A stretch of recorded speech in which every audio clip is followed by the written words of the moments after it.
memperkenalkan diri, nama saya Raffi Ardiansyah. Saya NRM 0494385572. Di sini saya akan menjelaskan terkait tugas yang sudah saya kerjakan, tugas di 3 basis data ya, yaitu melaksanakan praktikum transaksi dan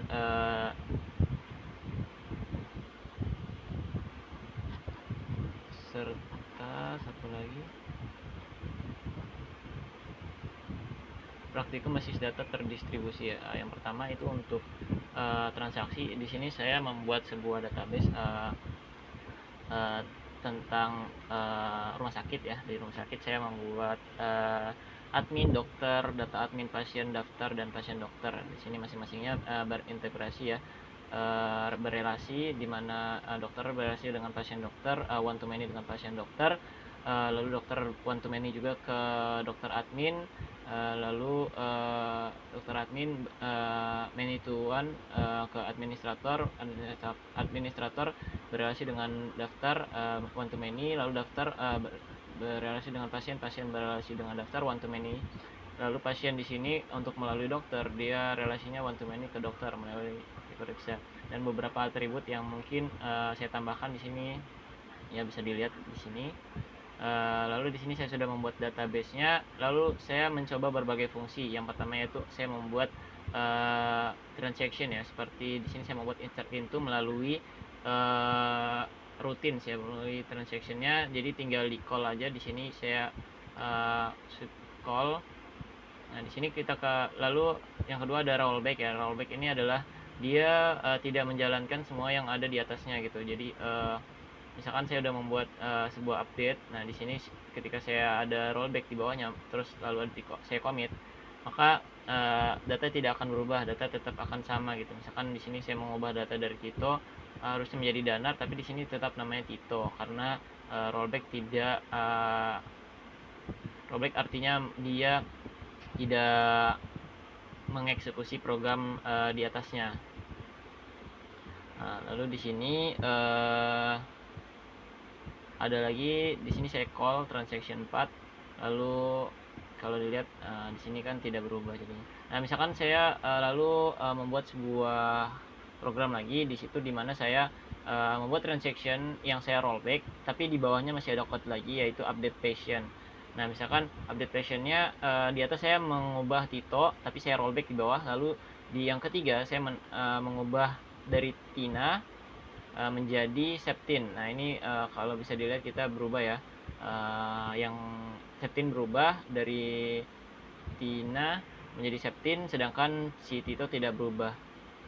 Lalu ada lagi fungsi checkpoint ya. Checkpoint ini fungsinya sebagai penyimpan transaction ya. Jadi misalkan saya ada nge-rollback data di atasnya, tapi ada beberapa data yang saya checkpoint. Nah, di bagian checkpointnya itu dan di atasnya, ke atasnya itu dia masih tereksekusi, sedangkan di bawahnya sampai ke rollbacknya dia tidak akan tereksekusi.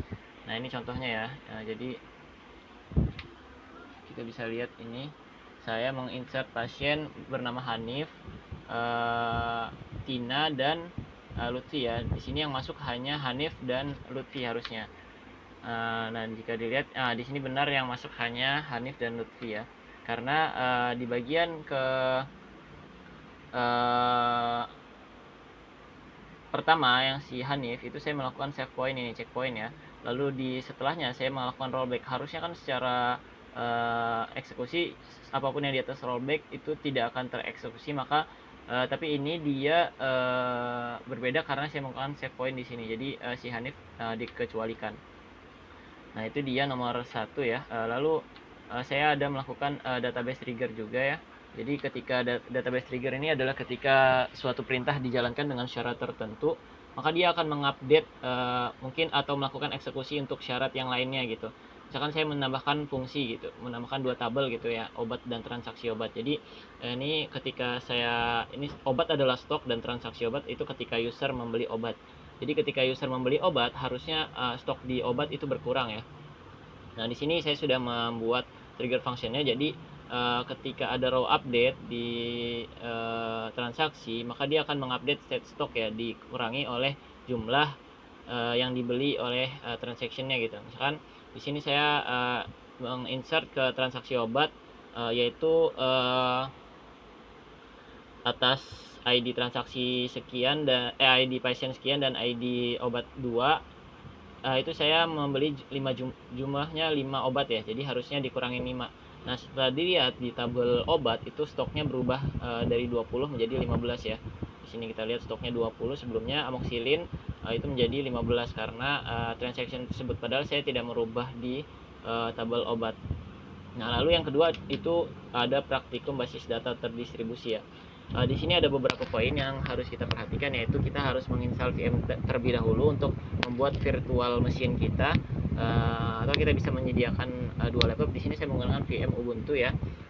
Di sini saya setup terlebih dahulu di Ubuntunya, saya install SAMPP, lalu di sini saya juga melakukan replication ya di database yang sudah ada di rumah sakit tadi. Saya melakukan replication, saya men-setup ini, terus saya copy di sini sebagai syarat dari pengaktifan user account-nya. Nah, lalu di sini saya membuat user 2 ya untuk nanti diakses oleh komputer 2 saya. Nah, lalu di sini saya mengekspor database saya untuk nantinya akan diimport di database komputer 2 saya. Lalu saya simpan, media penyimpanannya bukan melakukan flash disk tapi melalui Google Drive. Lalu di sini di komputer 2 ini ada tampilan komputer 2 saya menggunakan Ubuntu. Nah, saya sudah berhasil mengimport database ke komputer 2 saya. Lalu saya mengkonfigurasi replication-nya. Mungkin di sini ada error ya, tapi selanjutnya berhasil ya, error ya. Mungkin karena koneksinya timeout. Lalu selanjutnya saya mengkonfigurasi di filenya itu ada allow arbitrary server. Ini saya setup true, lalu saya setup slave-nya ya. Di sini saya masukkan master host-nya, master user, master password, log serta position-nya. Nah, di sini kalau misalkan sudah sukses maka tampilannya akan menjadi seperti ini ya. Slave IO running yes, slave SQL running yes gitu. Lalu sebenarnya apa fungsinya jadi distribusi ini? Jadi ketika saya melakukan update di komputer satu, maka dia akan melakukan update juga di komputer 2. Misalkan ini adalah data sebelumnya ya. Misalkan saya data obat adalah sekian, ada 4 data. Nah, saya melakukan insert pada komputer 1. Nah, pada komputer 2 ketika kita lihat dia sudah otomatis ada nih, misalkan demam ini langsung ada gitu obat demam ya. Nah, itu mungkin sekian ya presentasi dari saya. Kurang lebihnya saya mohon maaf. Saya akhiri. Wassalamualaikum warahmatullahi wabarakatuh.